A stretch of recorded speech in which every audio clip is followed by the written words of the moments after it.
Show, usually heard at this time, has moved to a new time period on Sunday nights. Be sure to hear Larry Douglas and Kay Arman on the new Pet Milk Show tomorrow night on NBC. And now, here's another in NBC's great parade of new shows.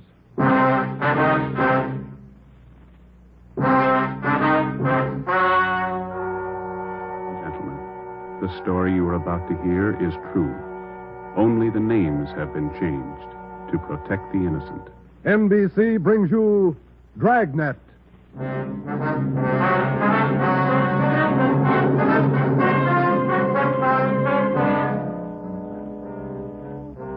You're a detective sergeant. You're assigned to the homicide detail. A man's wife has suddenly dropped from sight. On the surface, it appears only as a routine missing persons case. You start to investigate. Suspicion grows. There is evidence of possible foul play. Your job, find the woman or find her murderer. Dragnet, the documented drama of an actual crime. Investigated and solved by the men who unrelentingly stand watch on the security of your home, your family, and your life. For the next 30 minutes, in cooperation with the Los Angeles Police Department, you will travel step by step on the side of the law through an actual case transcribed from official police files. From beginning to end, from crime to punishment, Dragnet is the story of your police force in action. It was Wednesday, September 15th. It was warm in Los Angeles. We were working the day watch out of homicide. My partner's Ben Romero. The boss is Ed Backstrand, chief of detectives. My name's Friday. I was on the way back from lunch, and it was 12:56 when I got to room 42. Homicide. Hi, Joe. Waiting for you. Hiya, Ben. Al. Hi. I hear you got something for us. Here's a report right here. Gardener by the name of Eric Kelby called in day before yesterday. Said his wife disappeared from their home out in the valley Sunday night. Says he thinks she left him. That happens every day, Barghetti. Not this way, it doesn't. Walsh and I went out yesterday to interview the guy. The story doesn't add. Why not? None of her clothes are missing. None of her luggage. She even left her pocketbook behind, full of money. Found out from the neighbors the missing woman is a 17-year-old boy by a former marriage. So what? An only child. Mother dotes on the kid. Shouldn't even say goodbye to him. How did this Eric Kelby impress you? Pretty grouchy with Walsh and me. No cooperation. Wants to find his wife, doesn't he? I don't know if he does or not. It's no help, I'll tell you that. Can I see that report a minute now? Oh, here you are. Agnes Trumbull Kelby, age 39.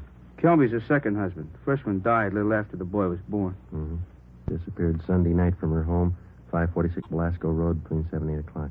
When did Kelby call in? Monday afternoon. Said he thought his wife might be spending the night with her sister.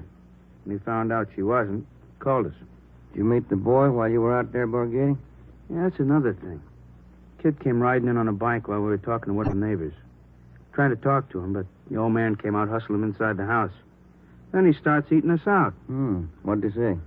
Told us it was our job to find his wife, not to go prying into her stepson's affairs. Well, that's a new slant. How about her friends and relatives around here, Al? Any besides her sister? Walsh located a couple of her aunts. I don't think he's checked them yet, though. I'll tell you, boys, this is one I'll bet on. Maybe. You got the names of Mrs. Kelby's relatives? Oh, yeah. Right over here. Sure wish we had a chance to talk to that boy. Yeah. How's it feel to you, Ben? I don't know. Notice anything else funny about the guy, Al? I don't know. Now, here's those names, Joe. Thanks. Kelby was upset, all right. For some reason, he didn't strike me as reacting the way a normal guy reacts when his wife disappears. All right, Al. How would you react? Barghetti's worrying again. Oh, now listen, boys. It's no fooling matter. This is one I'll bet on. It's a homicide. All right. How about a copy of this report? Yeah, where'll I get the phone? Missing persons, Barghetti. Who's that? Oh, yes. Yes. About what? Oh, sure. All right, son. 4 o'clock. Yeah. Goodbye. That was Kelby's stepson. What'd he want? Thinks something's happened to his mother.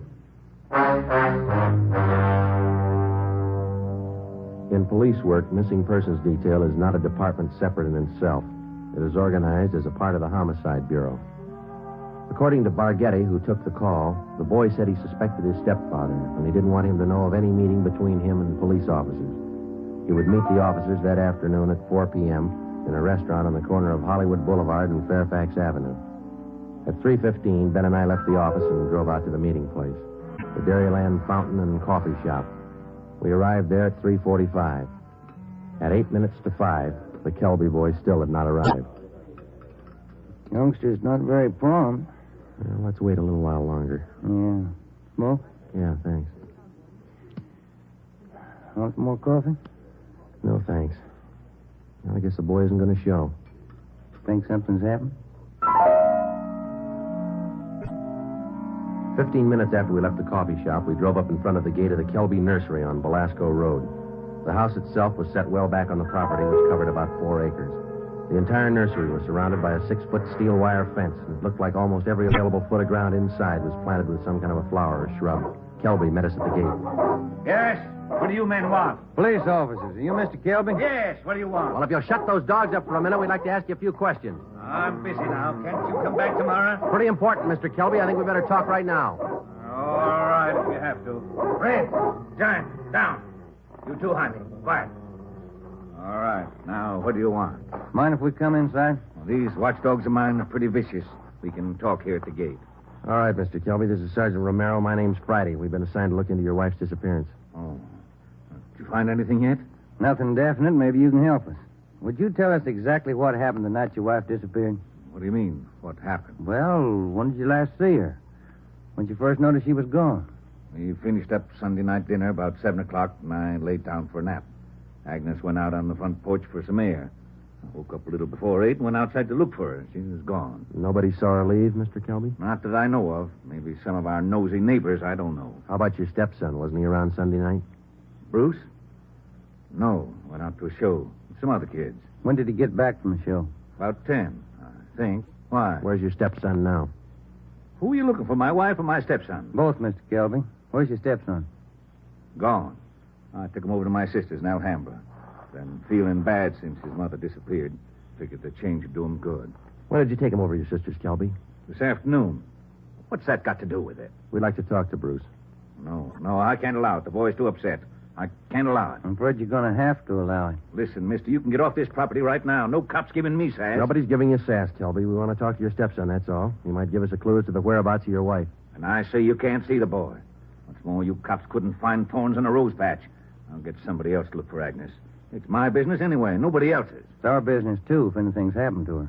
What are you talking about? You better get your coat, Mr. Kelby. We're taking you in for questioning. You come through that gate, and I'm going to let these dogs go accidentally. I'd hate to shoot the dogs. Now go on in the house and get your coat. Eric Kelby turned and made his way up the path and into the house. 5 minutes later, he came out. Without a word to either of us, he came down the path, closed the gate behind him, and got into our car. On the way back to headquarters, he chatted pleasantly about the weather, the nursery business, and his dogs. When we pulled up in front of the city hall, we met the reason for his sudden change in temperament. His lawyer was waiting for us at the door. We took Kelby to one of the interrogation rooms. His lawyer tagged along. We tried to question him, but the lawyer objected to 2 out of every 3 questions we asked. It was hopeless, and we knew it. So did the lawyer. We released Kelby, but we did get the name and address of his sister where the stepson Bruce was staying. After they left, Ben and I got back in the car and drove out to Alhambra to check on the boy. Barghetti had this one pegged right, Joe. It's a real sleeper. Yeah. I'd like to know how the stepson missed that date with us this afternoon. Well, if the kid called us from the house, his stepfather could have overheard him. It's possible. Sister's house ought to be along this block, shouldn't it? Yeah, let's see. 1408, 1406. Right is, Joe. A gray cottage, 1402. Right. Well, it's a nice-looking little place, isn't it? Well kept. Yeah, it's a nice neighborhood. Wonder how the lot prices run out here.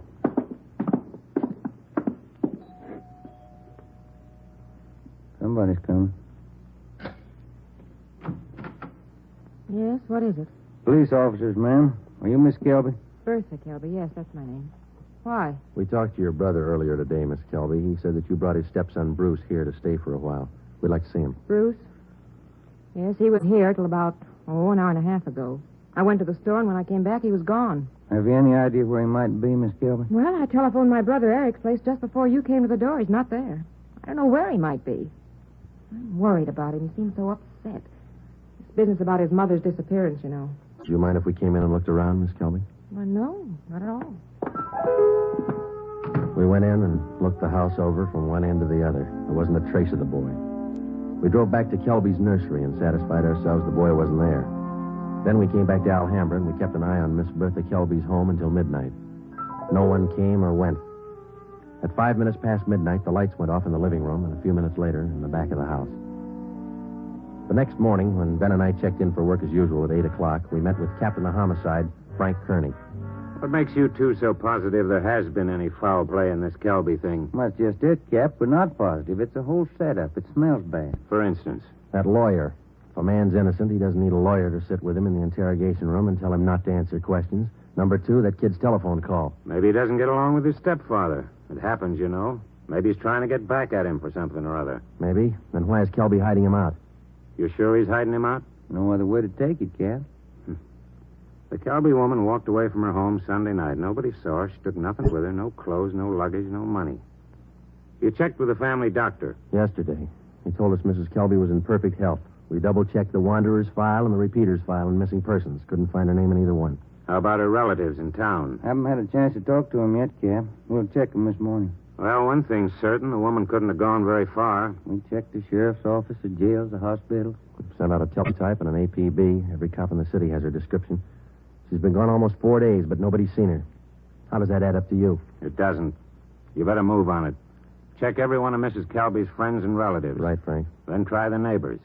As long as I've been a cop, neighbors have been able to tell everything about anyone.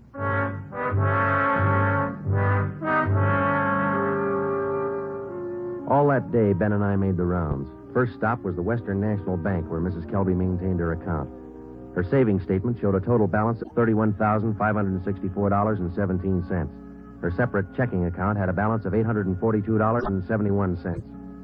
At the Farmers Mutual, we found the record of an insurance policy issued to Agnes Trumbull Kelby. It was a 20-pay life policy covering the insured in the amount of $30,000. The beneficiary was listed as the insured son, Bruce Trumbull Kelby, if living upon the receipt of such due proof. If not, the insured's husband, Eric J. Kelby. By the time we finished checking her financial status, the odds were piling up fast. From only casual reports, we knew that Eric Kelby was a frugal man. If he was greedy as well, if he wanted and needed money badly enough to kill, then he had all the motives necessary to murder his wife. Maybe his stepson, too. Ben and I started to make the rounds of Mrs. Kelby's friends and relatives. Our first stop was at the apartment of Agnes Kelby's sister, a talkative maiden lady in her early 60s. Agnes just isn't that kind. Oh, I'm worried sick about this. I really am. And Bruce, the poor lad, he must be heartsick. And Eric, what does Eric say about all this? He says he thinks his wife left him. Left him? Why, that's ridiculous. How strange. Can you think of any good reason why your sister would leave Mr. Kelby? Why, no. They had tiffs, of course, small ones. But, of course, there was that argument about Bruce. The two of them always seem to be arguing about Bruce. How do you mean, ma'am? Oh, well, raising the boy and all, you know. The last time I talked to them, they were tipping about whether or not Bruce should be paid for working in the nursery for Eric. And the strangest thing, Eric seemed to be so upset about it all. Imagine. All on account of paying the boy a few dollars for good, honest work in that silly nursery. Well, you know, I'm the outspoken kind, and I just told Eric. Eric, I said, don't be an old meanie. Pay the boy. That was the extent of the information which Mrs. Kelby's sister had to offer. Next, we called on an aunt, Mrs. James D. Trumbull, 83 years old. She could hardly understand our questions, let alone answer them. She hadn't seen her niece, Agnes, in a year. After that, we paid a visit to one of Mrs. Kelby's friends, a Mrs. Lillian Humboldt. Well, I'm sorry, Sergeant, but I can't think of any good reason why she would leave him. Unless that silly business about Bruce got out of hand. You know, maybe Eric is just a little jealous of the boy. Next, we called on Daisy McLeod, who worked as a day maid for Mrs. Kelby. Officer, what Mr. and Mrs. Kelby thought, what they said, what they did, it's none of my business. I come in the morning, I do my work, I do it well. I'm not the nosy type, and I don't pry. I take half an hour for lunch, and when I'm through, I take my pay, and I don't expect tips, and I take the boss home. I'm not the peeking through the keyhole kind, sneaking around corners listening. But what I couldn't tell you about that man. Exactly what do you mean, Miss McLeod? Oh, he's a hard man, you know. They're always arguing about the boy. Bruce this, Bruce that. He's a nice boy, I think. He's never done anything to me. Oh, but the arguments. Him and her all the time. Should the boy be paid for working? Shouldn't he? Why? Why not all the time? It's just... When Ben and I finished with a list of Mrs. Kelby's friends, relatives, and employees, we started out on the neighbors. None of them saw Mrs. Kelby after 6 p.m. the night she disappeared. 2 of the neighbors said they saw the porch light burning after 7 p.m., but both said the porch was empty. Mrs. Kelby was not sitting in her chair at the usual time after dinner. According to them, that was one of her habits. It was 10 minutes to 6 by the time Ben and I got back to the office. The light was still burning in Captain Kearney's office. Full day, Joe. Not a mileage. Yeah. I wonder what the captain's hanging around for. Let's find out. Get anything? Pretty good luck, Cap. Good. I've got some more for you. Just walked in 5 minutes ago. What do you mean, Frank? Who walked in? Bruce Kelby. He's waiting in the next room.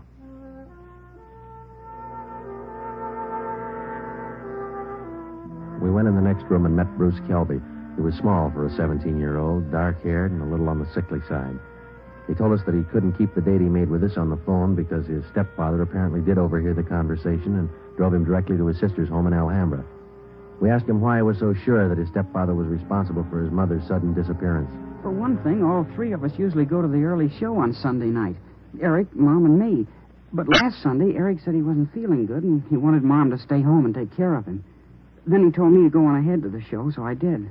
What time did you get home, son? About 9:30, 9:45. What was your stepfather doing when you got home? Sitting in the living room reading the paper. You notice anything unusual about the way he acted? He was nervous and jumpy, more than usual, I think. Anything else? Yes, sir. When I came in through the front yard, I noticed the dogs had mud all over their paws. They'd been out somewhere in the nursery plots. And they won't go out in the plots unless Eric's with them. He doesn't want them to trample the seedlings. What would your stepfather be doing out in the nursery at night? Does he usually do some work at night? No, sir. None of the plots are even lighted. Only the greenhouses. And the paths in the greenhouses are usually graveled, aren't they? No mud around. It's my job to see that the greenhouse paths are kept graveled. I know they're not muddy. I fixed them the day before, Saturday. What do you think it means, son? I don't know. I don't want to think about it. I just know he's done something. He's done something to her. Did your stepfather give you any reason for keeping you away from the police officers the other day? No, sir. He said people were getting nosy, and he said it might be better for me over at Aunt Bertha's. She's his sister. Do you think your Aunt Bertha might know where your mother is? No, we hardly ever see her. We don't know her well at all. We've heard your mother and your stepfather argued about whether you should be paid for your work in the nursery. When I started to work for him, he promised he'd pay me. I was saving up to buy a 31 Model A. And then after a couple of months, when he didn't pay me, I asked him. He told me I ought to be glad to work for him for nothing. And your mother argued with him over that?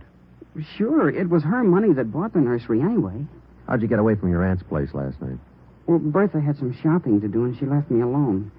She locked the door to my room. Even the screen over the window in my room was nailed down, but I kicked it out and got away. I stayed at a friend's house last night. Thought about where you're going to stay tonight? I don't know.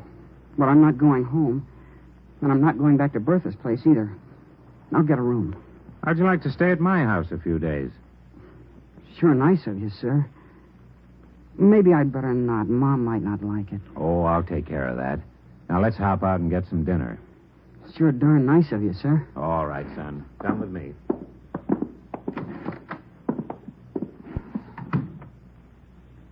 What do you think, Joe?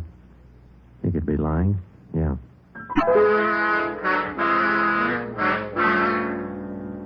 Now what, Cap? Shall we bring Kelby in again? No, not yet. He's found out by now from his sister that the boy's gone. He probably figures the police station is the first place he'd come. Wouldn't do much good pulling him in now, Ben. We couldn't even question him. 10 to 1 his lawyer would be waiting for us when we got back. That's the problem. How do we get to this Kelby without his lawyer finding out? Well, what about the early morning, Cap? Say tomorrow, about 5 or 6 a.m. Think you'd be looking for us then? Yeah, that might do it. If we can just get by that pack of hounds he owns without waking the whole neighborhood, might work. If we could just question him alone, I got an idea it wouldn't take much to make him cop out. All right, give it a try. Get out there in the early morning and bring him in for questioning as quietly as possible. I'll be in at 6 a.m. If you want me before then, call me at home. All right, Frank. Kelby's got a smart lawyer. It's going to be plenty hard to convict him without a body and corroborating evidence. He's got 4 acres out there, Cap. You can hide a lot of bodies in 4 acres. Well, that's what I mean. This case isn't ending. It's just beginning. The next morning, Ben and I met at the office about a few minutes past 4 a.m. We had a cup of coffee and a donut at an all-night restaurant, and then we started for the Kelby place out on Belasco Road. We took 4 pounds of fresh horse meat with us to keep the dogs quiet if they raised a fuss. It was 28 minutes past 4 when Ben pulled the car to a stop a few hundred feet from the gate to the Kelby nursery.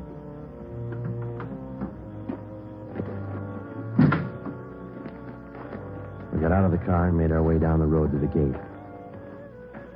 I reached in and tried the latch. It was padlocked. The dogs started in. Okay, Ben, looks like we'll have to jump the fence. Toss some of that horse meat over to him. Yeah, here. That's it. Come on, let's climb. Keep an eye on those hounds. Looks like they could chew your leg off. Yeah. Here comes the third one, Ben. Toss some more meat. Yeah. There you are, boy. Go get it. Go get it, boy. Look, Ben, lights going on in the house. Come on, let's make it fast. Who is it? Who's there? I'll set the dogs on you. Police officers, Mr. Kelby. What? What are you doing out here this time of night? You're under arrest, Kelby. Get your coat. You cops are asking for a peck of trouble. Get your coat. Where's my stepson? What you done with him? What have you done with your wife? You're going to pay for this. I'll have your jobs. That's not the first time we heard that, Kelby. Let's go.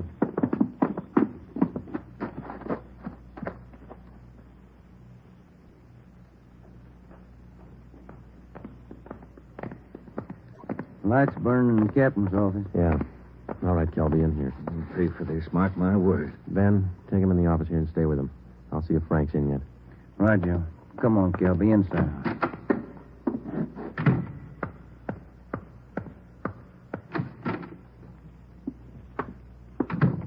Friday? You bring in Kelby? He's down in the interrogation room. Ben's with him. Somebody saw you. Don't think so. They must have. Kelby's lawyer's sitting in the next room.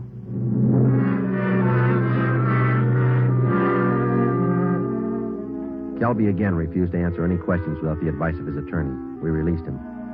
That day, Captain Kearney sent out 2 men to keep an eye on the nursery and report on all of Kelby's movements. Shortly after 7 o'clock that night, just after nightfall, we tried once again to bring in Kelby for questioning without his lawyer's knowledge. It didn't work. A little after we booked him, his lawyer obtained a writ of habeas corpus. We had to release him again.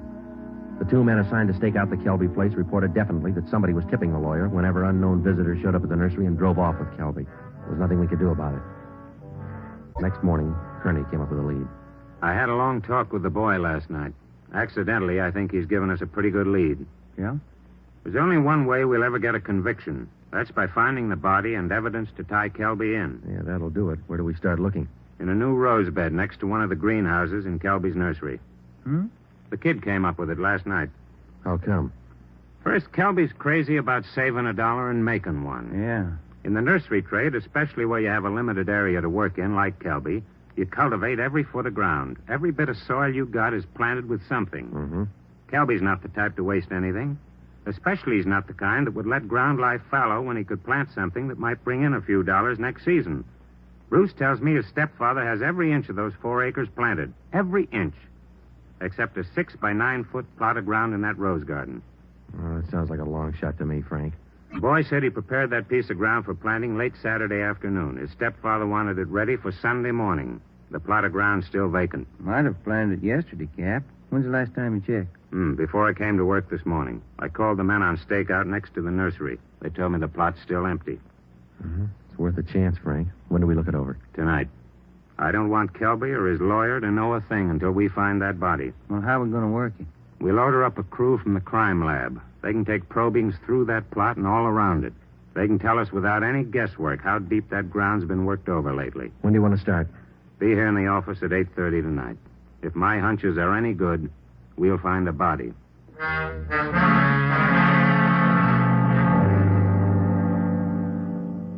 It was 10 minutes past 9 that night when we got to the Kelby place. Lieutenant Lee Jones and his assistants, Kearney, Ben, and 2 other men from homicide. The men on stakeout told us that Kelby had left about 20 minutes before in a dark blue coupe. Ben brought along the usual supply of horse meat for the dogs, so we didn't have any trouble there. We found the empty plot of ground in the rose bed next to the greenhouse, exactly as Bruce described it to Kearney.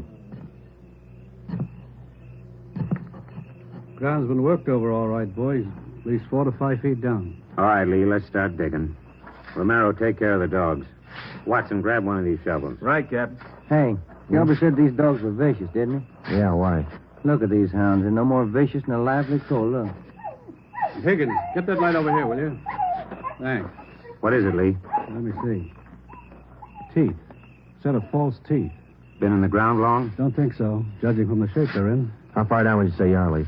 A couple of feet. Ground's real soft. Lee, come here a minute. What is it? Body. Here's the shoulder. All right, you men over here with Watson. Get the dirt off the face. Romero, you got a picture of the Kelby woman? Yeah, Cap. Let's see. Oh, here it is. Thanks. Get the light down here. Hunch paid off, Frank. That's her.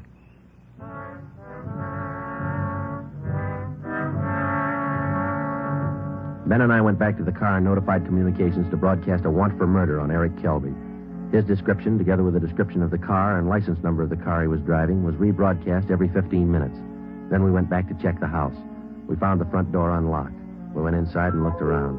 In one bedroom, we found clothes scattered over the bed and the floor. There was only one old suit remaining in the closet. On the table next to the bed, we found an airline's timetable. We got to the phone and notified communications to alert all police details at railroad stations, bus terminals, and airlines, and then to send out an APB on the teletype. After that, we checked with the airlines. One of them told us that a man answering Kelby's description had booked passage for Mexico City. The plane was scheduled to take off at 10:40 that night from Burbank Airport. Ben's watch said 4 minutes past 10. We called the detail at the airport and alerted them. Then we drove over to check in person.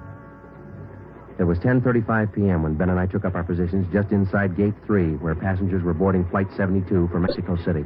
He's cutting it close, Joe. Got about 4 minutes more to make that plane. We waited. The crowd got thicker as departure time came closer.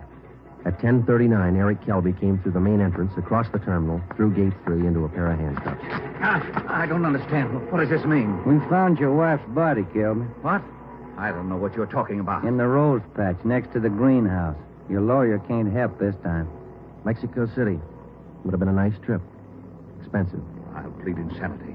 I didn't know what I was doing. Be a nice vacation next year, Joe, Mexico City. I'm going to talk to my wife about it. I didn't mean it. She slapped me. We were arguing about the boy. I didn't mean it. I don't know if you did or not, Kelby, but you killed her. Come on. You missed your plane.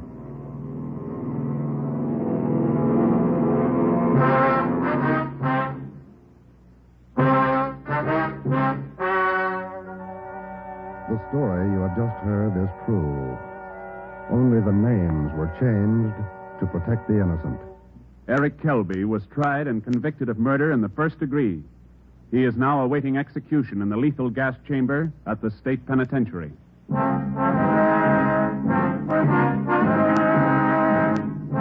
You have just heard the 14th in a new series of authentic cases transcribed from official files. Technical advice for Dragnet comes from the office of W.A. Wharton, Acting Chief of Police, Los Angeles Police Department. Tonight's program is dedicated to William J. Weston, Jr. of the Washington, D.C. Police Department, who on the evening of March 4th, 1945, gave his life so that yours might be more secure.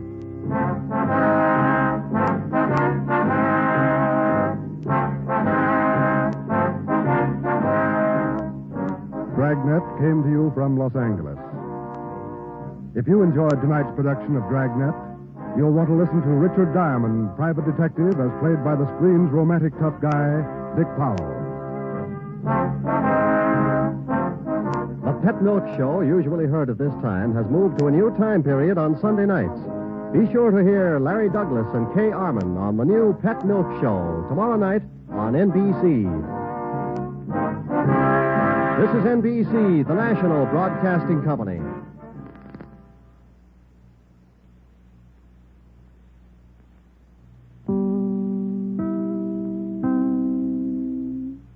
Here's another in NBC's great parade of new shows.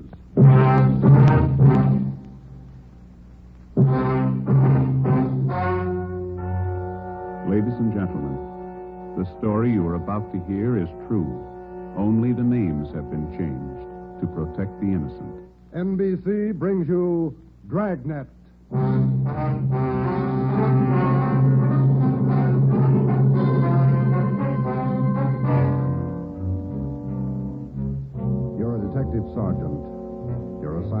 homicide detail. A 22-year-old girl has disappeared. A letter has been received. It demands $30,000 for the girl's return. The letter is signed, The Wolf. Your job, get him. Dragnet, the documented drama of an actual crime, investigated and solved by the men who unrelentingly stand watch on the security of your home, your family, and your life. For the next 30 minutes, in cooperation with the Los Angeles Police Department, you will travel step by step on the side of the law through an actual case transcribed from official police files. From beginning to end, from crime to punishment, Dragnet is the story of your police force in action.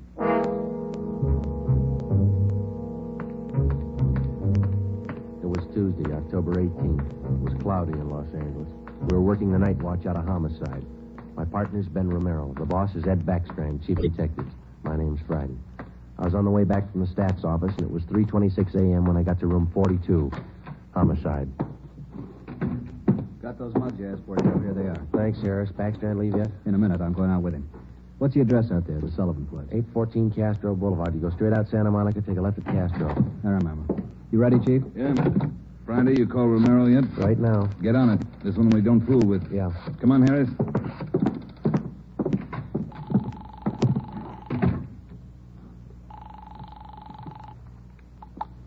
Hello. Sorry to wake you, Ben. This is Joe. How you feeling? Oh, hi, Joe. What time is it? 3:30 a.m. How do you feel? Oh, a lot better. Be back to work tomorrow. You'll be ready in 20 minutes? I'll pick you up. 20 minutes. Okay, what's up? You remember Martin Sullivan, vice president of the Third National Bank? Sullivan? Yeah, what about it? He's got a 22-year-old daughter, or he had one. She's gone.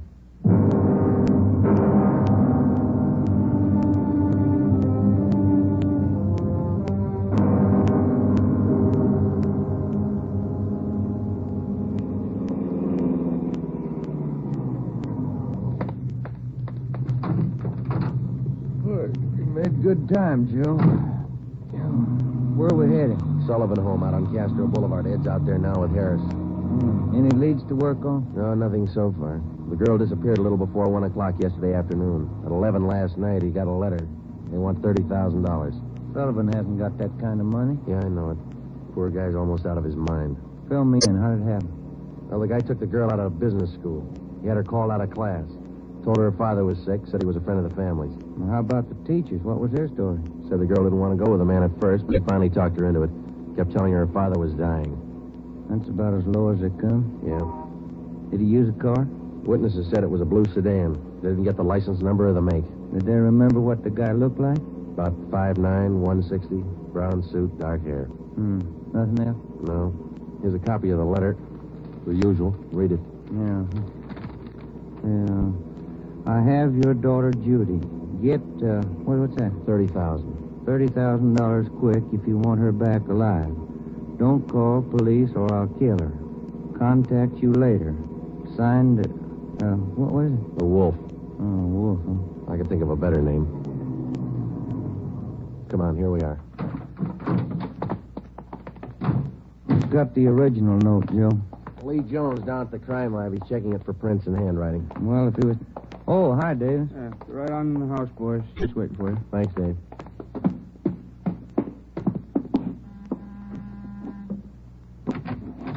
Hi, Joe. Ben.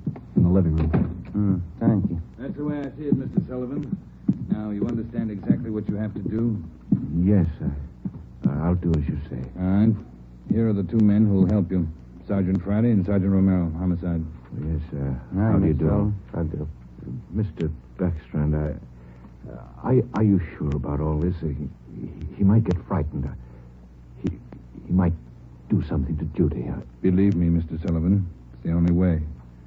I know how you must feel, but we can't do anything else.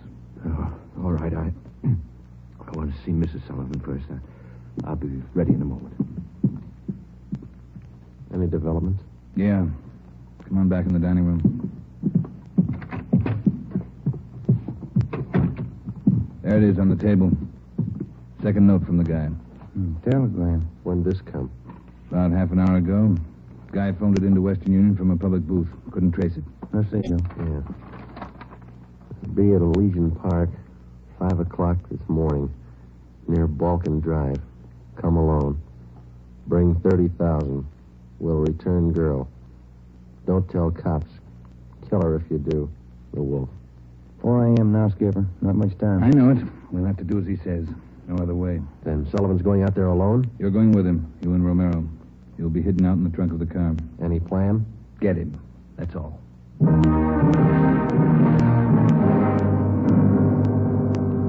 Ben and I went out the back door and into the Sullivan garage. We jammed ourselves into the trunk compartment, and Harris closed the door on us.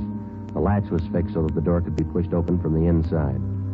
A few minutes later, Mr. Sullivan came out, got in the car, and we drove off. At 3 minutes to 5, we pulled up at the meeting place in Elysian Park. We waited. Nothing happened. At 5 minutes past 5, it started to thunder. That's all we need now. Thunderstorm. Stuff in here in this trunk, isn't it? Oh, yeah. Ben, listen. Must be. Wonder if he's seen anything. Sounds like he's pacing up and down alongside the car, doesn't it? Now, listen. Can you hear anything else? Can you? No, we better stay under cover. Yeah. Rain's starting in. Wonder what happened to the wolf. Cold feet, maybe. Let's wait it out.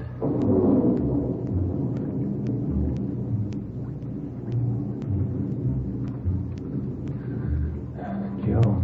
Yeah? What time you got now? Move over a little. Let me get my watch up. Yeah. A little past 5:30.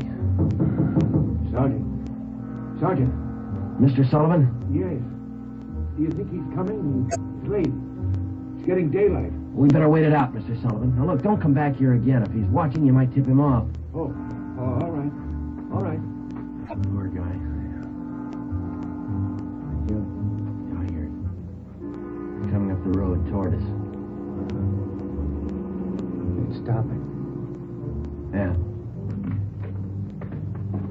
Swinging over to our car. You ready? Right.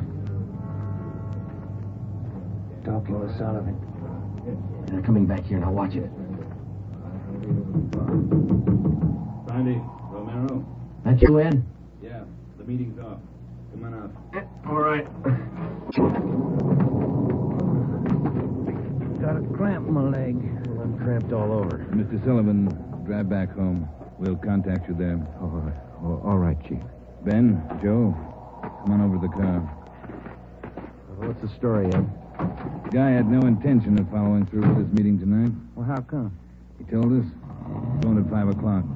Tried to trace the call. He wouldn't stay on the line long enough. What do you have to say? He wanted more money. Bragged about how smart he was. How we'd never get him. When he knows Sullivan's called in the police. Sure. Said he didn't care. We'd never get him anyway. Yeah, pretty cocky. Pretty smart. Take my word for it. He's no dummy. Control 1 to 80K. Control 1 I'll get it. 80K. 80K to Control 1. 80K to Control 1. Go ahead. 80K, go to your office. Code 3. Go to your office. Code 3. Dear Major 67. All right, Romero. Let's roll.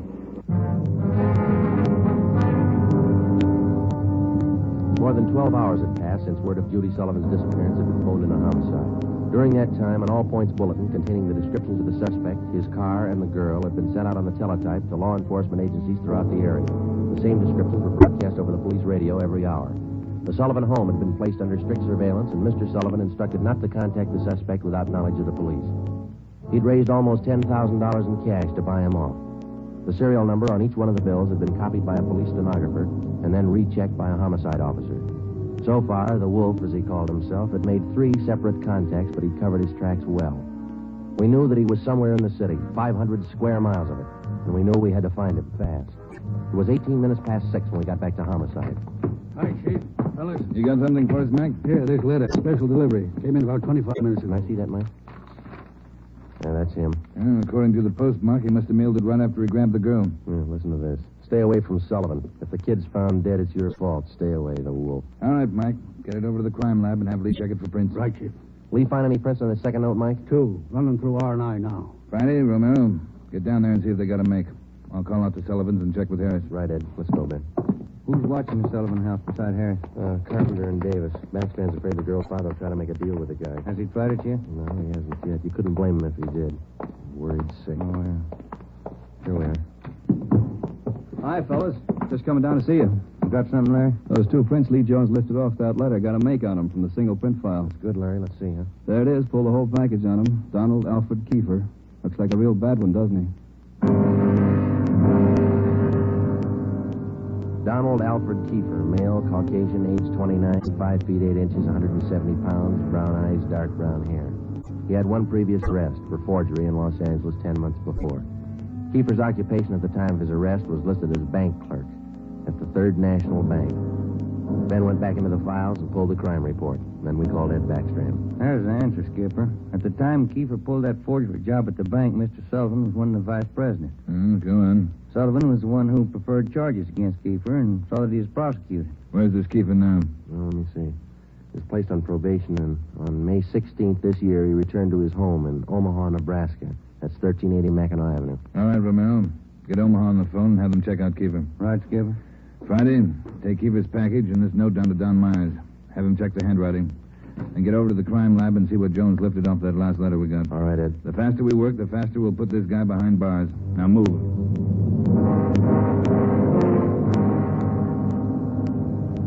How's the writing compared, Don? What'd you find? Yeah, looks good. See here? Slants as crosses, double oops as L's, open A's, pressure on the downstroke. Donald Kiefer, Wolf, same handwriting.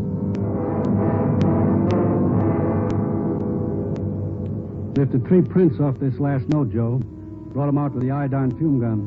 They match with the first. Thanks, Lee. Did you find anything else? I don't know if it'll help you much. We examined the paper for watermarks and texture. Both notes are written on the same kind of paper. Impressions show both pieces of paper from the same tablet. Check the density of the carbon and the pencil he used. Both specimens match. Same pencil.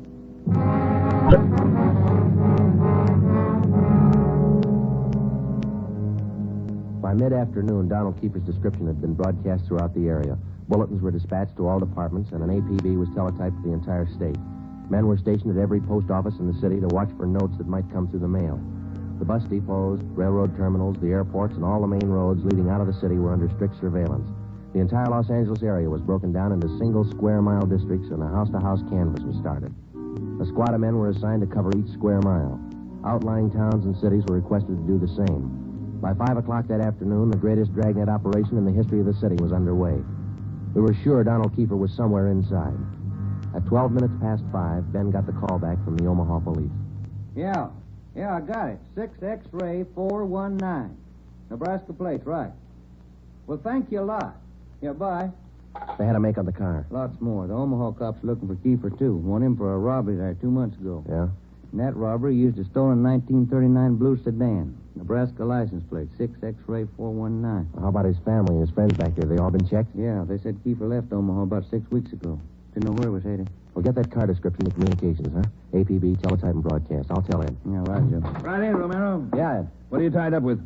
Well, just got a call from Omaha. A make on Kiefer in the car. Give it to me. You two get out to the Sullivan house fast as you can. See Harris. What's happened, Skipper? Martin Sullivan's disappeared.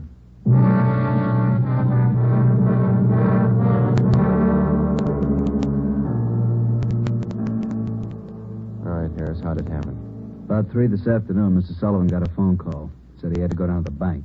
I went with him. He had me wait in the reception room, and he went in his office. After waiting 10 minutes, I got suspicious and went in. He was gone. That's it. Did he get any more money? This morning, $5,000. Did you get the serial numbers off the bills? Yeah. Shouldn't have let him get out of my sight. Forget it. Right now, we've got to find out where he's gone to meet Kiefer. Did you talk to Mrs. Sullivan about it, Harris? She says she doesn't know anything about it. Let's try her again. Come on, let's go inside. Hi, fellas. Hi. Where's Miss Sullivan, Dave? Back in the sitting room lying down. Doctor's with her. Come on. What time you got, Ben? 6:35. I'll get it. Hello? Well, where are you?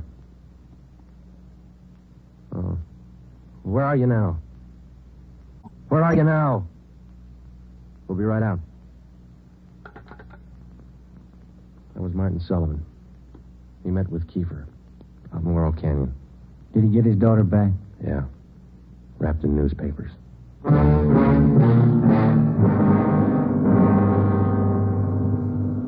All cars in the area were notified that a contact had been made with Kiefer. We got in the car and drove out to Laurel Canyon. The entire area had been blocked off. We found Martin Sullivan standing in the middle of the road at the end of East Winding Way. 500 feet down the hill was a private residence where Sullivan had telephoned us. It was the only building in the immediate vicinity. A few yards beyond the point where East Winding Way ended, back in a clump of tall grass, we found the body of Martin Sullivan's daughter. We notified the crime lab, Chief Backstrand in the coroner. Despite a severe state of emotional shock, Martin Sullivan tried to tell us the story. He said Judy was all right. I believed him. I wanted her back. Judy. I tricked the officer, the one watching me. He said, come along, no police. Did you see his car, Mr. Sullivan? I wanted her back. I wanted Judy back. I did as he said. I drove here at 6 o'clock and I waited.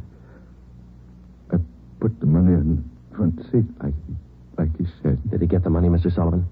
And I got out. I left parking lights on. I stood up there by the end of the road, waiting. Mr. Sullivan? And he drove up. He took the money. Then he came up to me. He had a gun. I wanted Judy back. He had a gun. Did you see his car? He said she was up there, beyond the road, tied to a tree. I wanted her back. Mr. Sullivan, did you see his car? I went to look for Judy. He drove away. She wasn't there. By the tree. Couldn't find her. On the way back,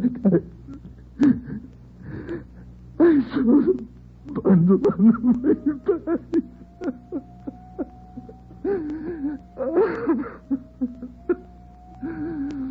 Let me find it. Judy. Let me find it.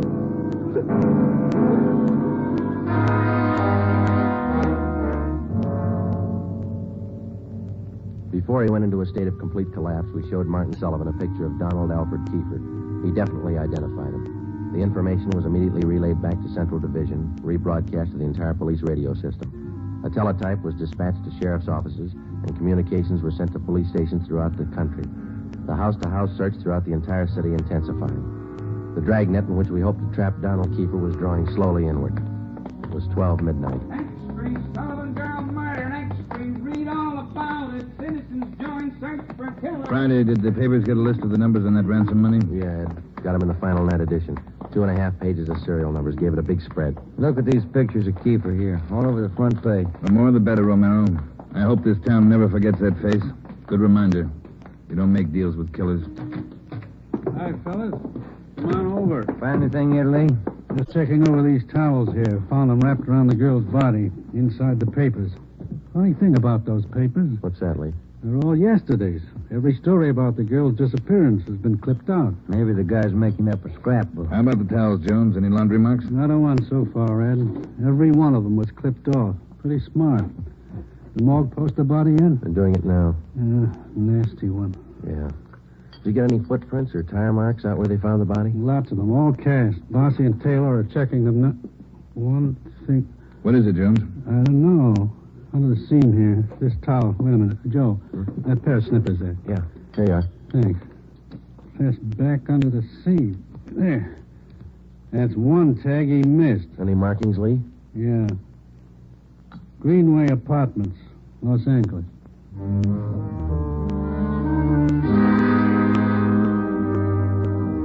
One look at the apartment was enough. In an adjoining garage, we found the car which Kiefer had used, a blue sedan.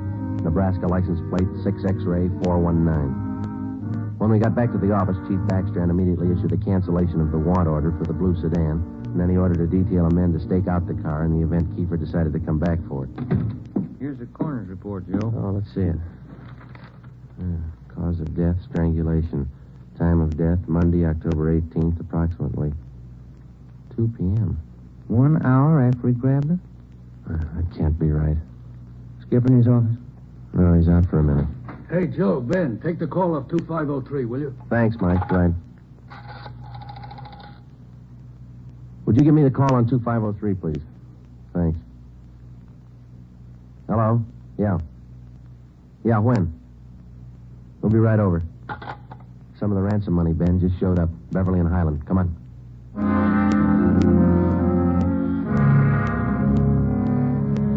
The man's name was Ralph Donahue. He operated a used car lot on the corner of Beverly and Highland. He told us that early that morning he sold a dark blue late model coupe to a man who gave his name as Fred Sims. The man paid for the car in cash. Donahue told us that he checked the serial numbers on the bills after the man had driven away. Serial numbers check out, Joe, every one of them. If I only thought to look, officer, and you know I generally do. I'm the suspicious kind anyway, but, this morning I must have been asleep. You got the full description on the car, Ben? Yeah, Joe. All right, let's get it on the air right away. I saw his mug in the paper while I was waiting for you. Too late. Sorry. Yeah, thanks.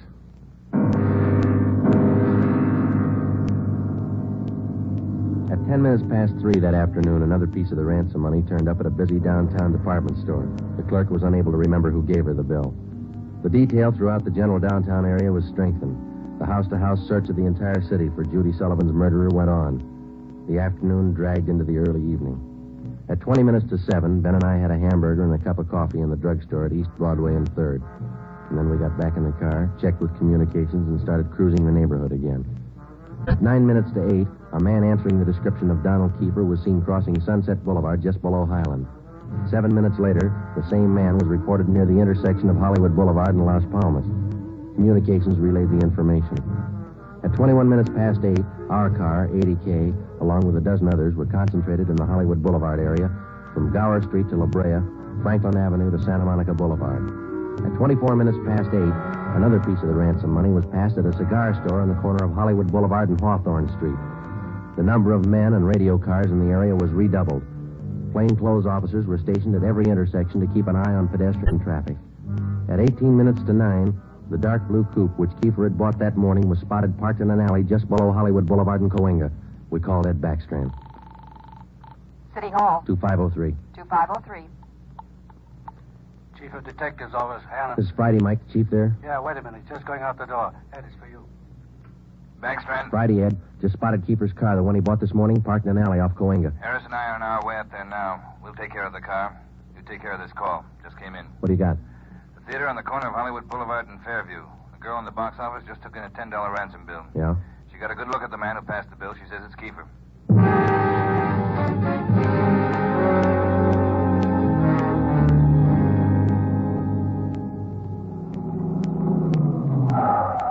All right, Ben, come on. Yeah. You got the list of serial numbers? Right here. Let's check at the window. Yes, sir. How many, please? Police officers. Sergeant Romero, Sergeant Friday. Oh, yes, sir. Mr. Rayburn, the police are here. Would you step around to the side door, Sergeant? Yes, ma'am. Margie, relieve Francis for a minute. Francis, come here. Bring that $10 bill with you. Sharp girl, officer, that Francis. Sharp. Here it is, Mr. Rayburn. All right, Sergeant. There you are. $10 bill and the list of serial numbers. Check out all right, Ben? That's it, Joe. Good work, miss. You reported the man came in about a half hour ago. You sure it was Kiefer? Yes, sir. I have his picture in the box office just behind the change machine. I recognized him right away. And as far as you know, he hasn't left the theater. That's right, sir. All right, Mr. Rayburn, I'm sorry. I'm afraid we'll have to interrupt the show. Anything you say, Sergeant. Anything. Ben, you keep an eye on the front exit. I'll call communications. Right, Joe. 80K to Control 4. 80K to Control 4. 80K, go ahead. Control 4, clear all frequencies. The Sullivan murder suspect, Donald Kiefer, has been located in the theater on the southeast corner of Hollywood Boulevard and Fairview. Have all units around the area. 80K, roger. Attention all units. Attention all units. Assist 80K at the theater on the southeast corner of Hollywood Boulevard and Fairview. The Sullivan murder suspect has been located in the theater. Go ahead, 80K. Control 4, Have all units converge in the general area, Hollywood Boulevard and Fairview. Unit 62R to block off the intersection at Hollywood Boulevard and North Cherokee. Stop all pedestrian and vehicular traffic. Unit 61A to block the intersection at Hollywood Boulevard and Hudson Street. Stop all pedestrian and vehicular traffic. Unit 71 and 72R to block the alley behind the theater. Unit 66 and 67R to assist at main entrance to the theater. Within a few minutes, the 1/2 mile area around the theater was completely blockaded. Every exit and entrance to the theater was covered. At 9:23, we met Harris and Ed Backstrand in the theater manager's office. Backstrand outlined our plan of operation. At 9:28, a detail of 14 men walked down the side aisles on the main floor of the theater and took up their posts on either side of the orchestra pit. The picture was stopped and every light in the theater was turned on. Ed Backstrand, Harris, Ben, and I went down the aisle and up onto the stage. Backstrand made the announcement. Ladies and gentlemen, we're sorry to interrupt the picture, but this is important. We're police officers. We've traced the murderer of Judy Sullivan to this theater. He is in this theater now. Now we're going to search the theater row by row, and we'd like to ask your cooperation. There's no need to be panicky or afraid. Those who wish to leave now may do so. Leave by the main entrance. Each one of you will be checked as you go out the door.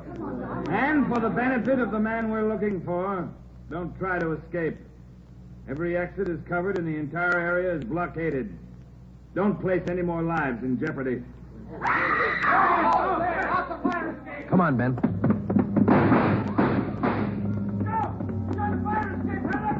Backstage, Joe. We can make it from there. All right, let's go. Come on, hustle it, Ben. Yeah. The next building. You'll probably try to jump for it. All right, watch it. I think this door leads out to the roof. There he goes. All right, keeper, hold it. Don't shoot, I give up. Throw your gun down. Over here. Don't shoot. Don't. Let's get him. All right, coppers. I got it figured. They won't top me for this. Didn't know what I was doing. Put the cuffs on him, Ben. Get away from me, you crumb! You shouldn't have hit him, keeper.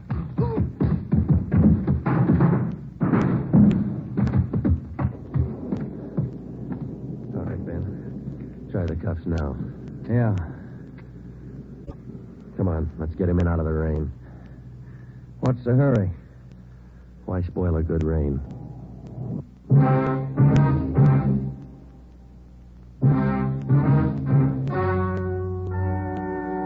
story you have just heard is true.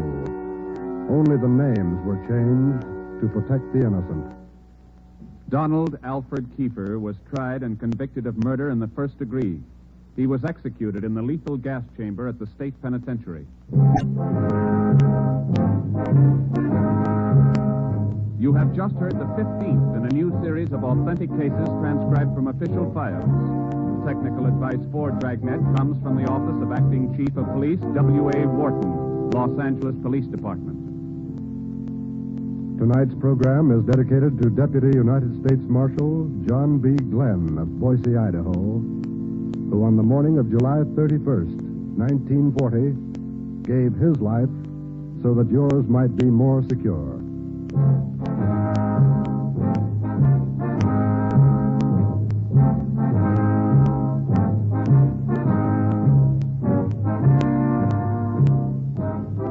Dragnet came to you from Los Angeles. Theater Guild on the Air returns tomorrow night on NBC.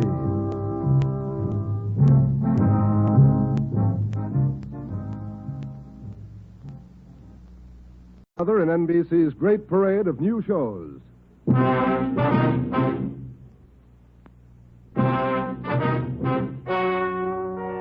and gentlemen, the story you are about to hear is true. Only the names have been changed to protect the innocent. NBC brings you Dragnet.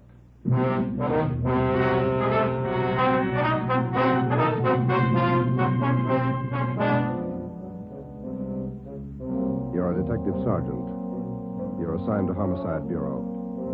A police officer has been shot, mortally wounded. One of the suspects has been apprehended. The other is still at large.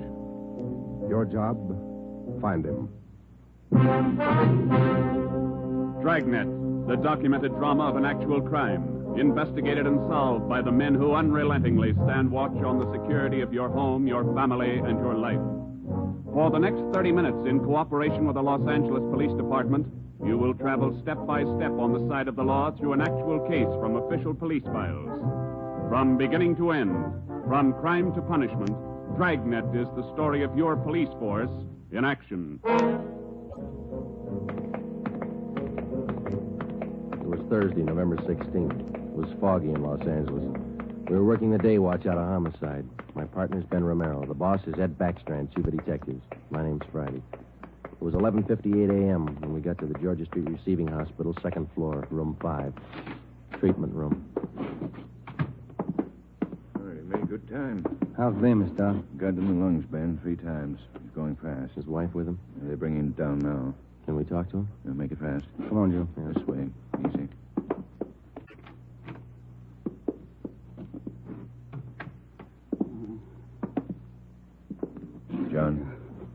John, it's Friday and Romero. They want to talk to you a minute. Doc, it burns. My chest. Burning up. Nurse? Yes, Doctor? The hypodermic. Yes, Doctor. Yeah, easy. All right, fellas. Don't take too long. John, it's Joe Friday. Can you tell us how it happened? Joe. How'd it happen, boy? Can you tell me? Can't figure it, Joe. Why'd he do it? We gotta find out. Now, how'd it happen? I don't know. I was directing traffic. East Broadway and First Street. Gray coupe. Pulled up for the stop. Gray coupe. How many men in the car? How many, John? 2.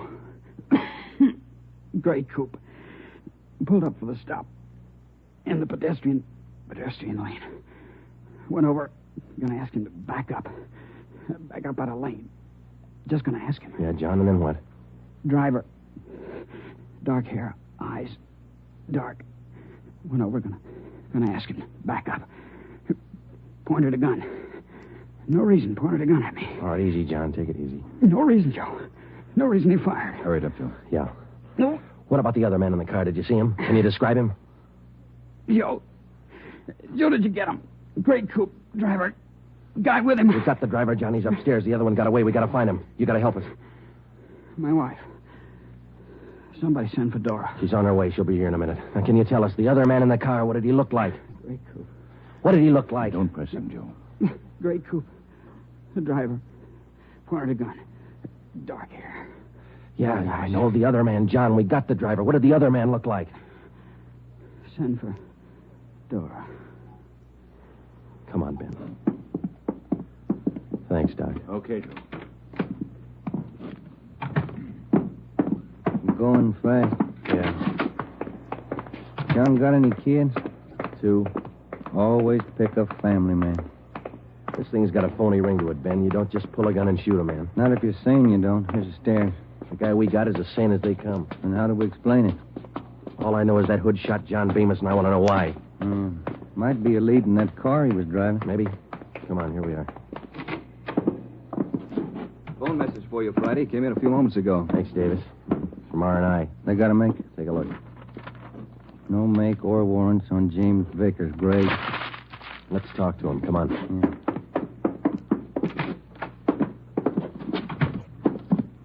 Minor wound, Joe. Bullet penetrated the fleshy part of his hand. Didn't touch the bone. Thought this guy had an arm wound, too. Just a neck, man.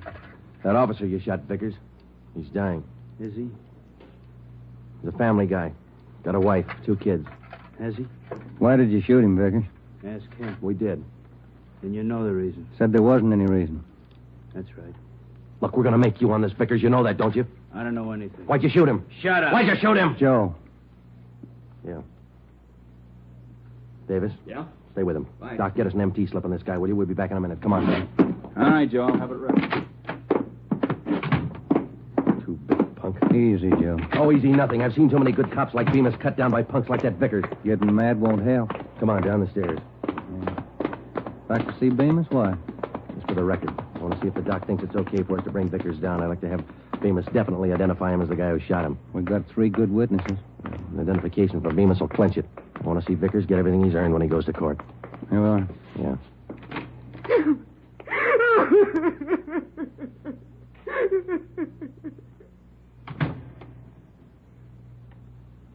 He went fast, Joe. Yeah. That his wife? Yeah. She make it in time? No? Did he say anything that'd help? No, it might. said a prayer.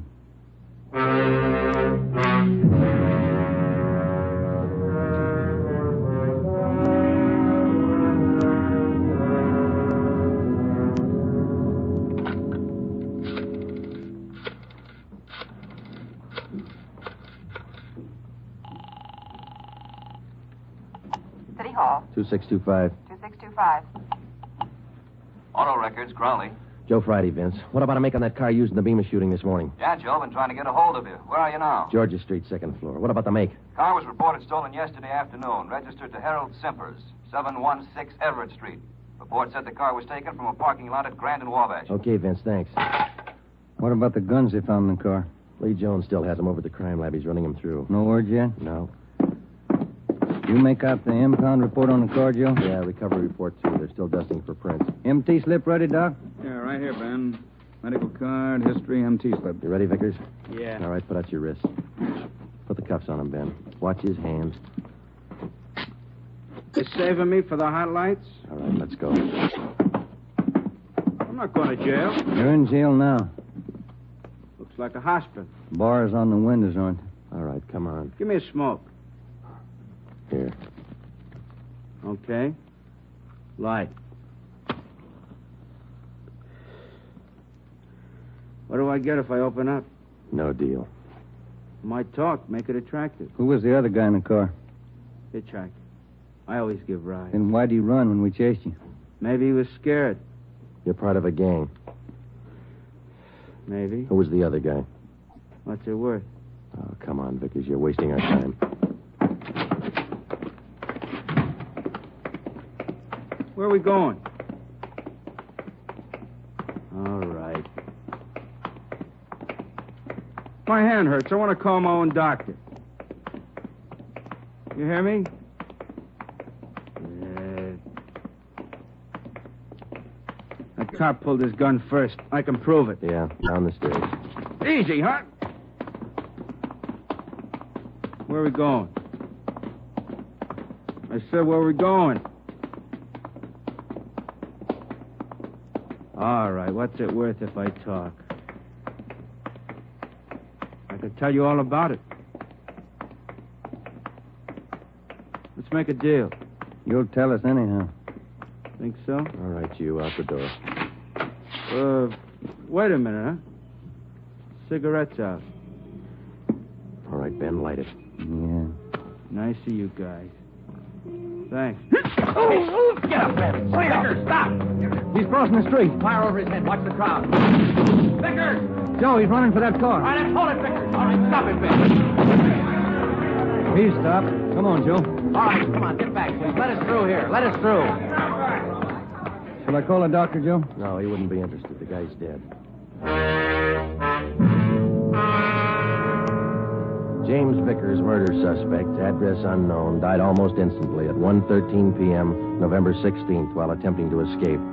His body was taken to the county morgue, where it was posted.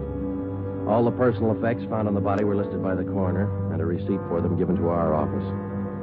At 8:35 the next morning, Ben and I met with Chief of Detectives Ed Backstrand. Those 4 guns they found in the car Vickers was driving. They're all U.S. Army property. Where were they stolen from, Skipper? I don't know.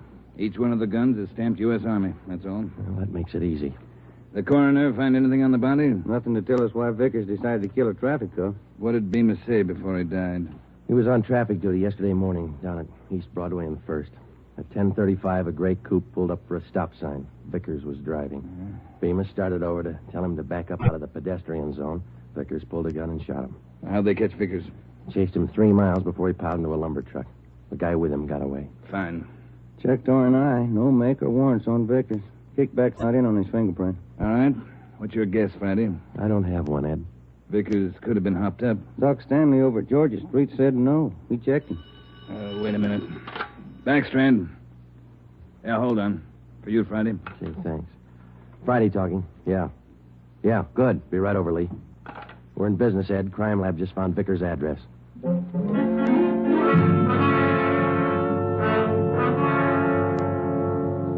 There it is, Joe. Thanks, Lee. Let's see, huh? Silver Dollar Hotel. Received a Mr. James Vickers, $6.50, room 345. Where'd you find it, Lee? Under the front seat, in with the tools. Anything else? Not a thing. How about prints? 2. Kind of smudged. Hope we can run a make with them. No prints on those 4 guns, Lee? Smeared. Not enough to classify. Yeah, this is it, Ben. That's all we got. Come on, let's see if we can make it pay off.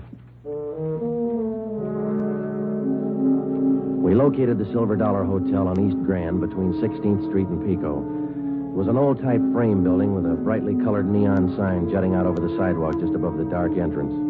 The manager's name was Luther Gage. We showed him a picture of James Vickers.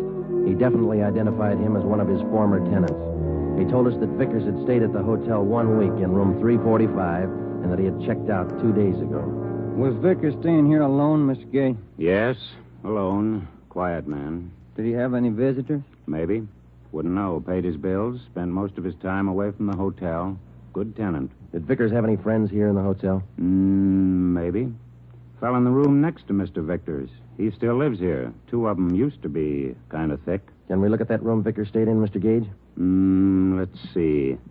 Yes, it's still vacant. All right, this way. This man Vickers was friendly with. What's his name, Gage? Knight.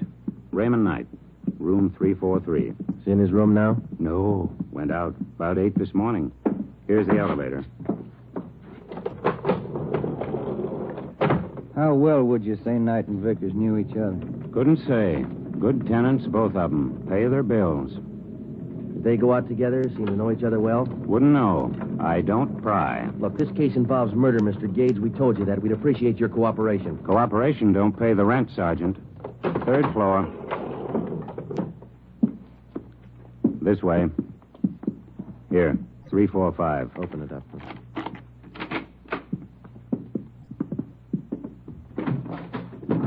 Nothing. Yeah, over here. Looks pretty clean, Joe. All my rooms are clean. You didn't mean it that way, Mr. Gage. I wonder if you'd show us Knight's room now. That's next door, isn't it?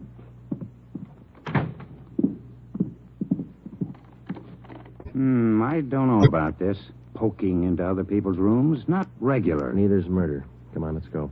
Does Mr. Knight have this room to himself? Sure ask questions, don't you?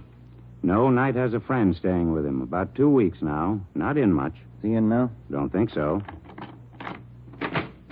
Ben, watch it! Oh, drop that, you! Bad shot, Mr. Gage. Look out!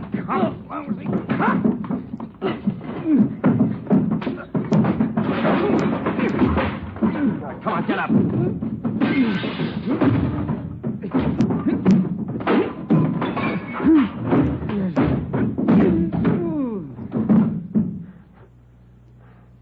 Ben?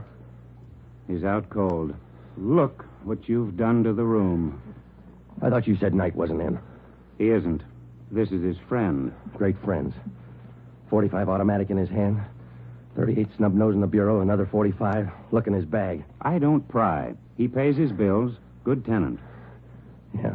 Can I get outside on this phone? Yes. All outside calls are 10 cents. Yeah. Here. Have to keep the books straight. Sure you do. Who's going to pay for the damage? Ask Mr. Knight's friend here. Well, say... Why worry? He pays his bills. Good tenant. I called Ed Backstrand, and he sent out a special detail to stake out the hotel and bring in Raymond Knight if and when he returned. Ben and I drove to the Georgia Street Receiving Hospital, where Doc Stanley patched up the cut on Ben's scalp and treated Raymond Knight's friend for simple cuts and bruises. From papers found in his wallet and in the hotel room, he was identified as Frank Gannon, 9896 Wasatch Street, Kansas City, Missouri. When we got to headquarters, we had Gannon taken to the interrogation room where we questioned him briefly. He told us that he was a self-employed watch salesman, and that he was in the city on a business trip.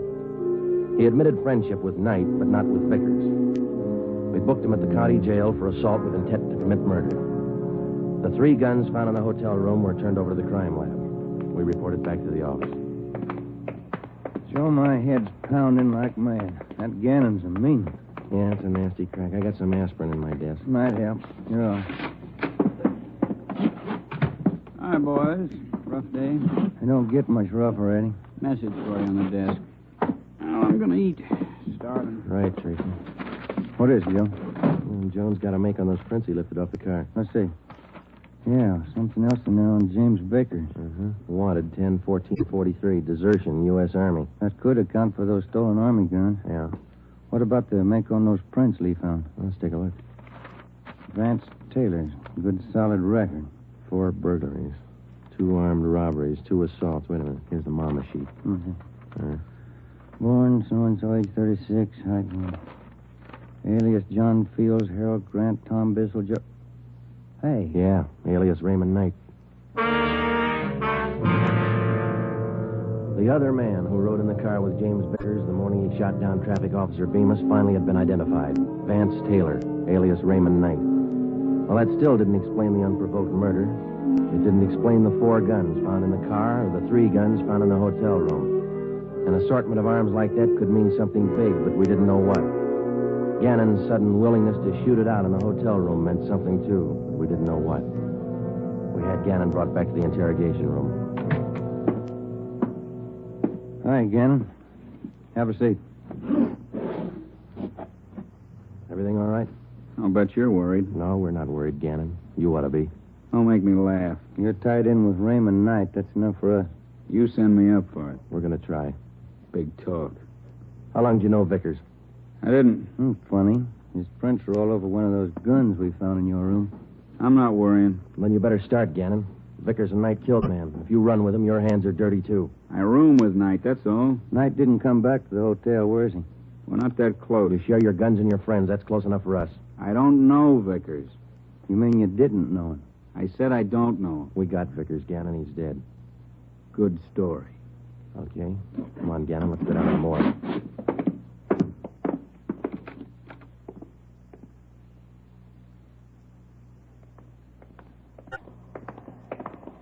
Down this way, Joe. Cold today, isn't it? Yeah, it's damp. Bad sinus weather. No. What is all this? Never seen a corpse before? No, I'm not in this. Take me back. I don't want to look. You can close your eyes. Take me back. I don't want to look. Here we are, fellas. Slam 45. This way, Gannon. I get sick. I don't want to look. Throw back the sheet, Fred. Take a good No. look, Gannon. No, he's Knight's friend. I'm not in it. Who is in it? I don't know. Take me out. I'm sick. All right, Fred. Thanks. Okay, boys.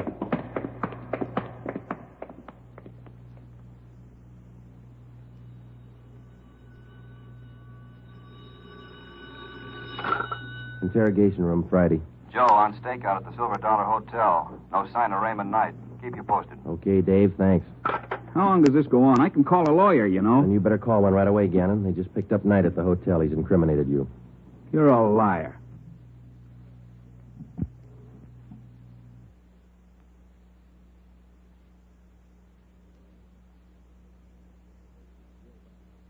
Sure. Like we were about Vickers. We'll prove it to you, Gannon. The officers are on their way in now. They're going to put Knight in the next room. You can listen to him. Look, I came here to sell watches. I ain't in this. Gannon, you and Vickers and Knight were planning a job, a big one. We know that. If you want to wait till you get on the witness stand to tell your story, it's all right with us. Well, didn't take too long to break this one. Smoke, Joe?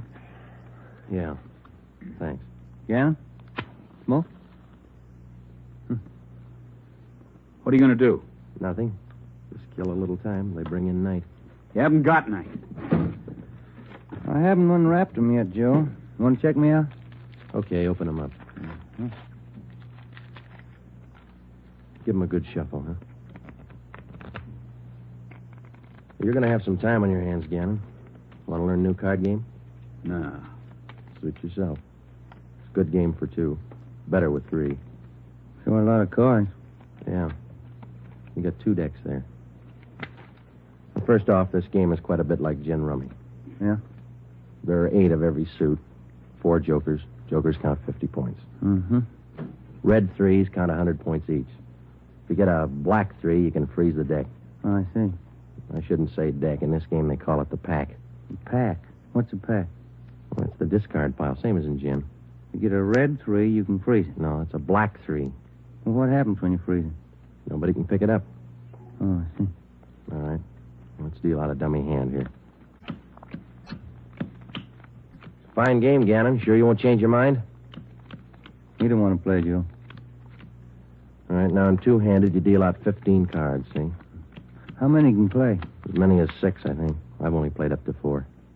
You play partners with 4? Yeah, that's right. Okay, count your cards. I think that's 15. 13, 14, 15. Right. Now what do I do?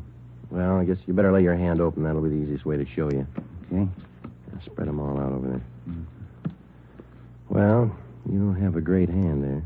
You got a couple of black 3s. You can use those. Yeah, that's fine. They count 100 apiece. No. Those are red 3s. Black 3s don't count anything. Oh, red 3. That's right. Do you remember what black 3s are for? You can use them to freeze the pile. Pack. That's right. The pack. Well, you know what I mean. All right, now, look. You see, I got a joker here. Jokers are wild. Do you remember how much they count? They're wild. 100 points. No, red 3s are worth 100. Jokers count 50. You don't explain it very good. I don't understand. Well, how simple can it be? Gannon's not even playing. You get it, don't you, Gannon? Okay, red 3s count 100. Jokers count 50. Black 3s, you can freeze the pack. Yeah, good. Now, hold on to that, will you? Now, black 3s freeze the pack, but that's not the only card that can do it. No? No. Deuces can do the same thing. Well, you see, the only difference is if you use a deuce, which is also wild, you have to have a natural pair in order to pick up the pack. Now, with a black 3, it's only good until... I knew it wouldn't work. It was sour right from the start. Vickers killed the cop. Ben, I'm not call in the stenographer. it. I'm Right, copping Joe. out. I'm taking no raps. Johnny, the stenographer? Right, Ben. All right, Gannon. Too late. You haven't got time. 20 after 1, they're going to do it. Do what? Payroll. Brazier Company. Messenger leaves at 1:20. He's got the payroll. 30 grand. They're going to get him. Where does the messenger leave? 1:20. You're too late. I'm not in it. Where does he leave? 1:20 leaves the bank, I think. No, maybe the company. Where's the company? 3rd and Spring. They're going to get him. Where's the bank the messenger goes to? Up the block, 2nd National, 3rd and Hill. Where are they going to get the messenger? By the alley, Clay Street. I'm not in it. Ben, check it. Get out of communications. Have him put out a call to block off the area. Give him the details. All right. Johnny. Yeah, Joe. Stay with this guy. Okay. Davis. Let's go. Brazier Manufacturing. Olympia.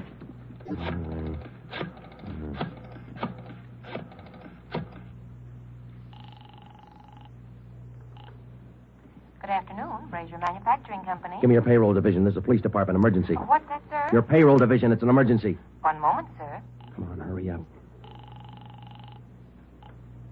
Payroll, Hopkins. Mr. Hopkins, this is Sergeant Friday, Police Department. We've had a tip your payroll messenger is going to be held up today. Has he left your building yet? The messenger? Yeah. Oh, my, he left early today. Went out the door about 10 minutes ago. Thanks. Second National Security. Second National. Fitzroy 3. Friday, what's all the excitement? You break that guy? Explain in a minute, Ed. No time. Good afternoon, 2nd National. Give me the manager on duty, please. Emergency. One moment, please. One moment. Come on. I'm sorry, sir. The line is busy. Would you care to wait? Give me the chief teller. Thank you. Chief Teller, Waters. This is Sergeant Friday, Police Department. Emergency call. Has the payroll messenger from the Brazier Company left the bank yet? Well, I wouldn't know, Sergeant. Just a moment. I'll have your call switched. Yeah. Operator. Beatrice, would you give this call to Miss Chalmers? It's important. Thank you, Mr. Waters. Miss Chalmers, good afternoon. Miss Chalmers. What's the matter, Friday? You sick? Yeah, I'm sick. Miss Chalmers, good afternoon. Miss Chalmers, this is Sergeant Friday, Police Department. Has the payroll messenger from the Brazier Company left the bank yet? From Brazier? Why, yes, not more than 2 or 3 minutes ago. And he had the payroll with him? Of course. Thanks. Got a tip on a payroll stick. I bet you coming? Yeah, let's go. Ben, down this way. Coming. Let's hustle it. Down the stairs. Communications get the story? You got it on the air now. Where's this Brazier Company? 3rd and Spring, about 5 blocks from here. Come on. Here's the garage.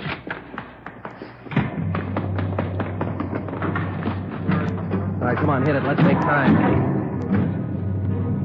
Get the radio on. Just warming up. All units. Attention all units. On 3rd Street, corner of Clay Alley, 211. A bank messenger. Suspects are headed west on Clay Alley. Suspects are armed. Code 3. 11R. Take the call. Cars are closing in fast. 4th Street up ahead, Ben. Might meet him at this end of Clay Alley. Hold on. No, it was pretty quiet at this end. Not much you can do without... Hey, look. Coming out of the alley now. Guy with the police. Brown clothes. The guy with him. Pull up, Ben. Now, let's go. All right, you two, hold it. They're running for it. Come on. Ben, what's it got? Let's go. Come on, they're losing it. I see him up ahead. They're turning on a hill street. Romero, come on. Will you, Skipper? You see him, Joe? Heading for the subway terminal. Yeah, they're going into the crowd. Don't lose them. All right, I'll take the ramp to the left. Ben, go with him. I'll take the one to the right. You see him, Joe? No, I lost. Now, wait a minute. There they are, over the turnstile. Come on. Joe, they're off the platform. They're crossing the tracks. Ed's got one of them. Come on, over the turnstile. Come on, Ben. Joe, the other guy. Heading down into the tunnel. He's straight. Come on, after him. Hug the side. He's trapped, Ben. There's a train coming through. You, come back. You're trapped. Ben, get out. Hug the side. Get into it, Joe.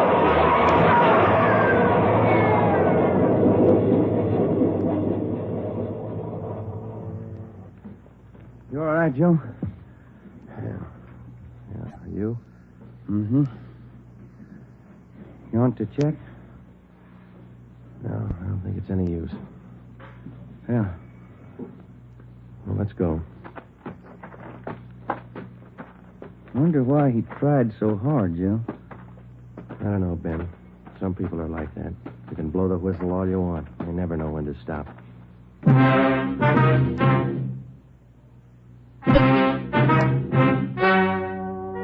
The story you have just heard is true.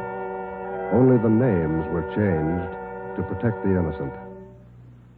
Frank Gannon, the only surviving member of the hold-up gang, was tried and convicted of the crime of assault with intent to commit murder. He is now serving out his sentence at the state penitentiary.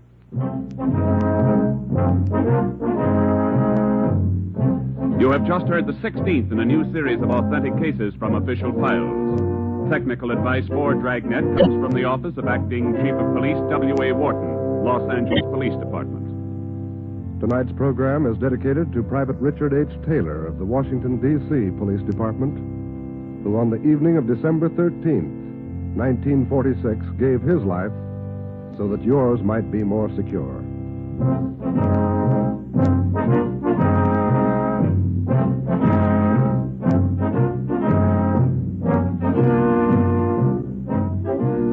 Dragnet came to you from Los Angeles.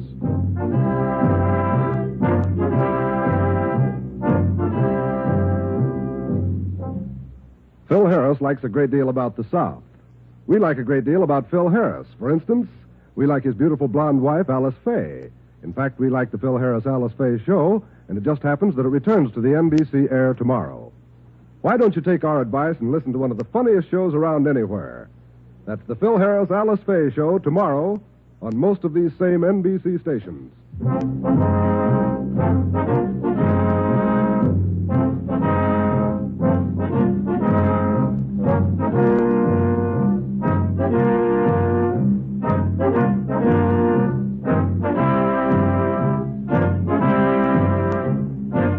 Your tune for the stars on NBC.